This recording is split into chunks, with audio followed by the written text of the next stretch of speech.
chie, hein. Salut tout le monde.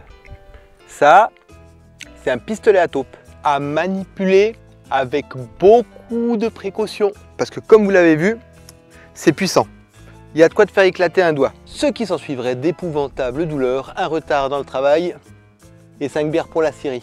Et cette intro explosive, eh ben, elle pose le cadre pour le sujet du jour, à savoir les 4 prédateurs que j'ai rencontrés sur mon exploitation agricole. Je vais vous en parler du moins pire au plus pire. Comme ça fait de la rétention d'audience.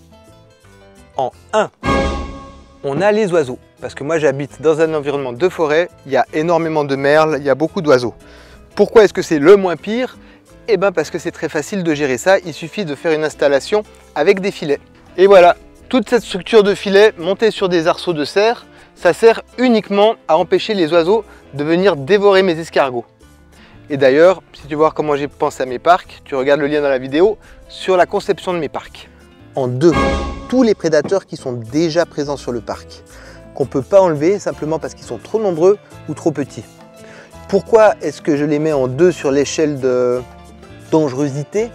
Eh ben, c'est parce que leur prélèvement, il fait partie du jeu et finalement c'est infime. Donc on sait qu'on a de la perte à cause d'eux. La première catégorie de ce petit groupe, c'est les batraciens. Moi j'ai des salamandres et des grenouilles. C'est l'environnement forêt, je ne pourrais jamais les enlever. Et du coup, ce que je fais, c'est quand j'en vois un, simplement je le retire et je le mets plus loin parce que c'est inutile de s'en débarrasser. D'ailleurs, je vous avais montré une salamandre ici, sur cette vidéo. Vous vous rappelez? La deuxième petite catégorie de ce groupe, eh ben, c'est les reptiles.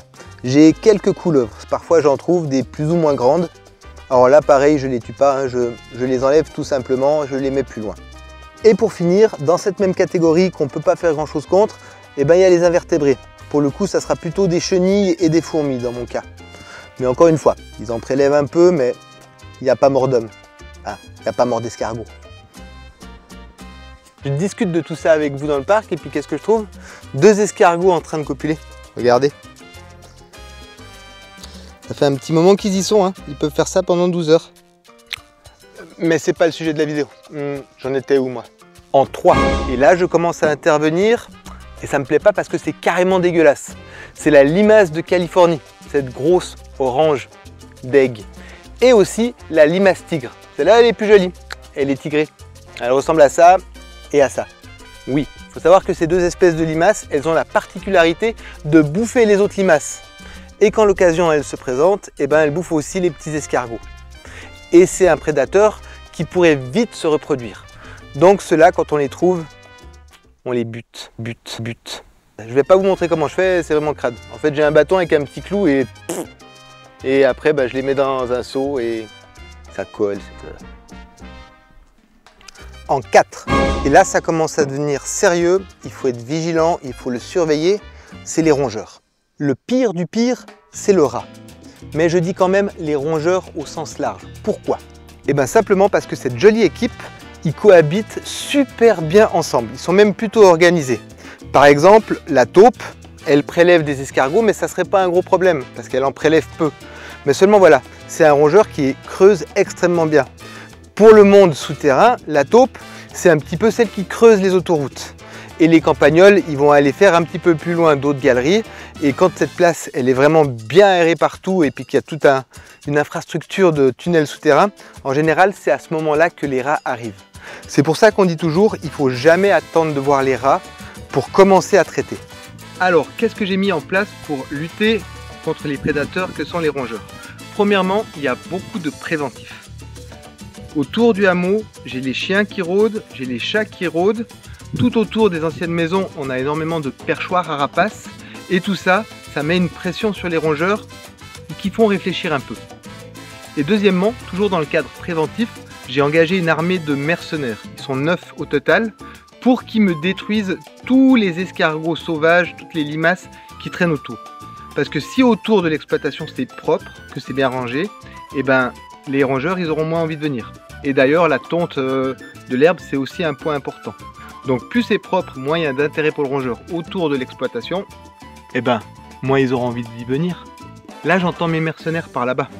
Venez, je vous montre à quoi ils ressemblent.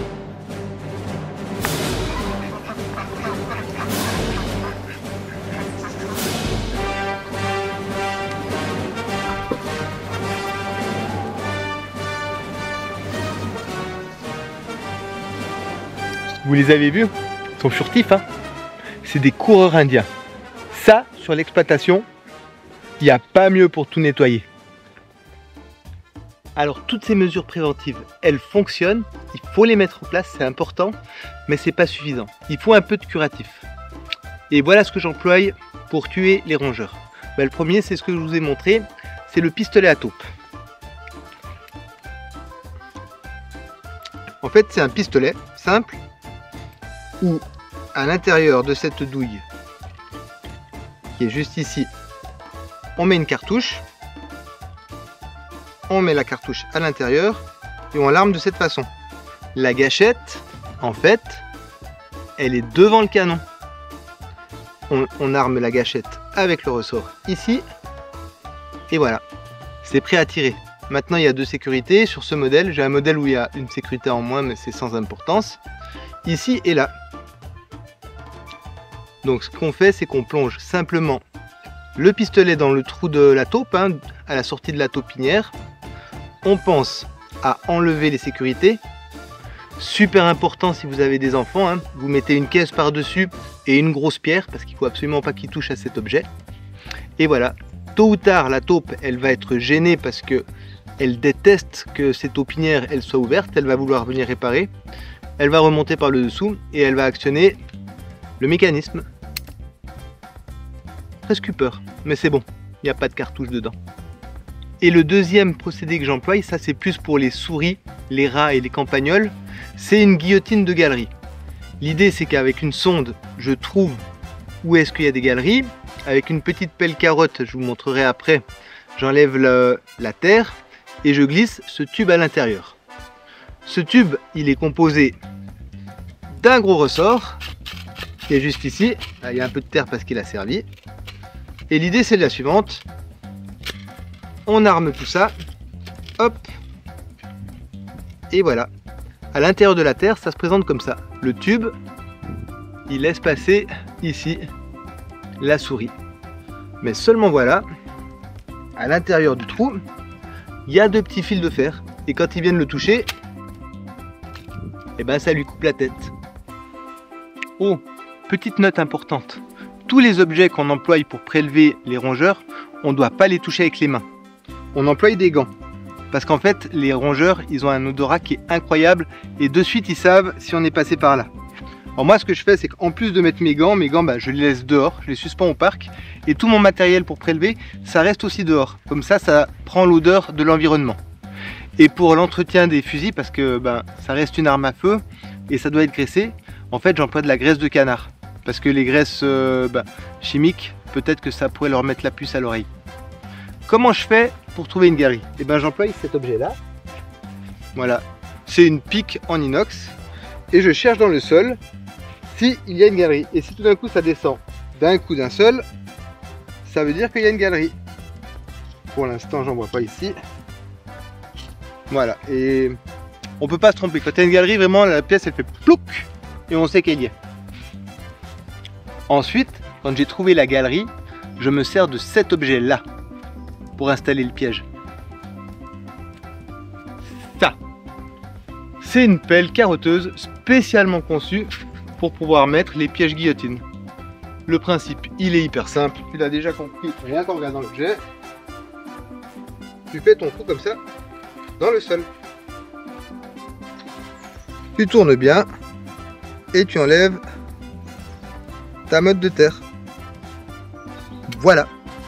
Une étape importante, une fois que tu as fait ton trou, tu te sers de la boule qui est derrière l'objet à sonder pour bien tasser la terre au fond. Parce que si tu le fais pas, eh ben c'est possible que le rongeur en avançant il déplace des monticules de terre et après tu vas attraper un monticule de terre. Une fois que tout ça c'est fait, tu mets ta guillotine à l'intérieur et une fois seulement après avoir mis le piège dans la terre, tu relèves les couteaux. Et tu le verrouilles de cette façon là. Voilà. La dernière étape, c'est que autour du piège, tu remets un peu de terre pour rendre étanche. Parce que si la taupe, elle déteste la lumière et elle vient tout de suite reboucher, le campagnol, le rat, la souris, eux ils sont bien plus malins. S'ils voient de la lumière, ils se disent qu'il y a anguille sous roche. Et ils fuient la lumière. Donc voilà. En 5, 7 fois, ça commence à devenir sérieux. J'en ai eu dans mes parcs, je l'ai contrôlé, j'ai eu de la chance. Et je vous parle de la pseudomonase. Une bactérie nécrophage qui peut te décimer une production entière si tu fais pas attention. Alors, j'ai pas de cas de pseudomonase à vous montrer parce que quand c'est arrivé dans mes parcs, évidemment j'ai réagi hyper vite, mais c'est très facile à l'identifier. En fait, quand l'escargot il est atteint de pseudomonase, il a un comportement très particulier, il se retourne complètement sur le dos, donc coquille en bas, pour y mourir. Alors, je ne sais pas si c'est une forme de suicide parce qu'il s'expose aux UV, ou alors c'est un désespoir de cause, une façon de survivre, parce qu'en fait, en se séchant, il aurait peut-être une chance de tuer la bactérie. Aucune idée. Toujours est-il que l'escargot, il se met à crever complètement sur le dos, et toutes ses chairs se liquéfient littéralement. Ouais, c'est vraiment dégueulasse. Ça te dégage une odeur de mort. T'as une coquille retournée à l'envers avec une soupe à la pourriture dedans. Franchement, si ça t'arrives pas à l'identifier, c'est que t'es pas très doué. Alors, comment est-ce que la pseudomonase est arrivée chez moi? Eh ben, c'est comme d'habitude, 100% de ma faute. Ce qui s'est passé, c'est que j'étais en train de préparer mon atelier commercialisation et pendant peut-être 3 semaines et demie, 4 semaines, j'ai fait preuve de négligence et j'ai mal nettoyé mes parcs. Et manque de chance, il y a les canicules qui sont arrivées et du coup, c'est un terrain qui est encore plus favorable à la pseudomonase. Heureusement, il y a mon pote Alex, vous vous rappelez de cette vidéo? Eh ben, il est venu et on a fait un immense coup de nettoyage dans les parcs. On a viré toutes les cas de contamination de pseudomonase. Bon, il n'y en avait pas beaucoup, on en a enlevé, je sais pas moi, une vingtaine dans les parcs et on a vraiment tout refait à propre. Et après, j'ai suivi. Et tous les jours, quand je voyais un cas, je l'enlevais. Du coup, quand on voit de la pseudomonase dans les parcs, c'est très simple, les réactions à faire, c'est tout de suite, on arrête complètement d'arroser, on arrête complètement de nourrir. On les met vraiment bien en estivation, on sèche le tout. Et hygiène. On enlève toutes les farines humides, il n'y en a vraiment plus du tout sur le bois, et tous les escargots contaminés, on les enlève. Et on les met à la poubelle, pas devant les parcs. On va vraiment plus loin. Moi, pour tout vous dire, je vais les brûler de l'autre côté de l'exploitation. On prend ça vraiment très au sérieux. Si on s'y prend à temps et qu'on est vraiment rigoureux dans le nettoyage, on est bon. À noter que si j'avais fait mon suivi, probablement que je n'aurais même pas eu de cas de pseudomonase. D'ailleurs, quand on dit qu'il faut les estiver quand il fait vraiment chaud, c'est une des raisons principales. Parce que de se mettre à arroser quand la nuit les 20 degrés ne descendent pas, on crée un terrain favorable pour toutes sortes de bactéries et en particulier cette terrible pseudomonase. Donc ce point, il faut vraiment être vigilant. J'ai appris par mes erreurs, l'hygiène c'est tout le temps. On a l'impression qu'il y a tout qui va bien, du coup on se relâche un peu et bam, ça vient tout de suite, on n'est pas épargné. Donc, il faut être rigoureux, une fois par jour, on fait un tour des parcs, on fait du nettoyage. C'est très important. Et pour finir, le dernier que j'ai rencontré sur mon exploitation. Celui-là, il est plutôt rare. Mais j'ai eu une chance incroyable parce que j'aurais pu perdre la totalité de mon exploitation. Par chance, ce prédateur-là, j'ai réussi à le filmer. Venez, je vous montre.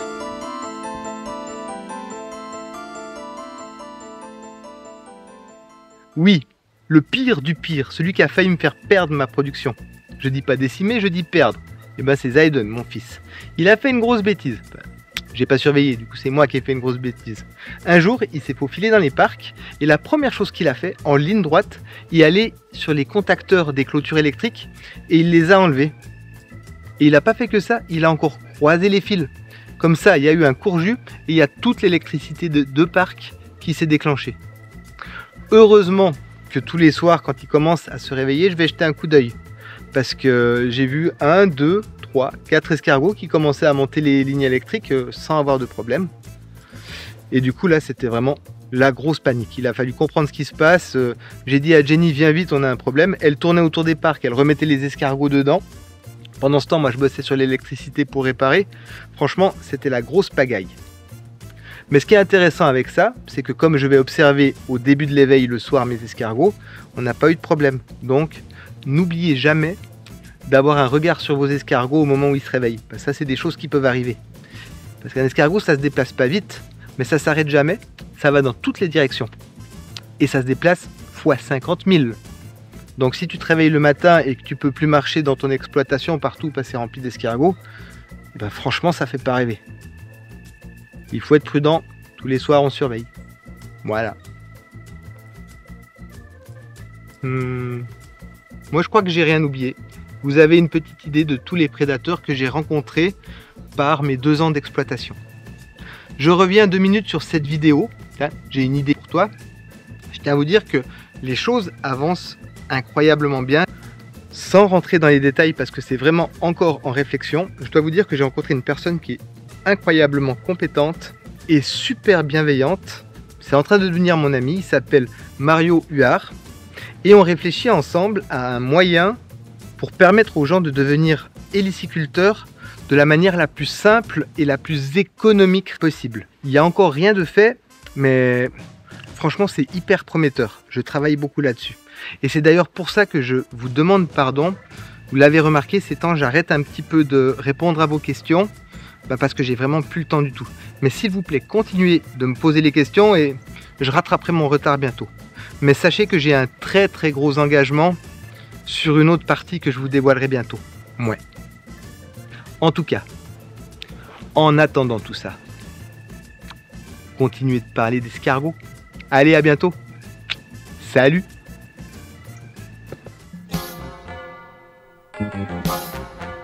C'est à cet endroit que j'envoie l'étoile. Et maintenant, il faut que mon logo il fasse un tour à 360 degrés sur le X et en même temps 360 degrés sur le Y.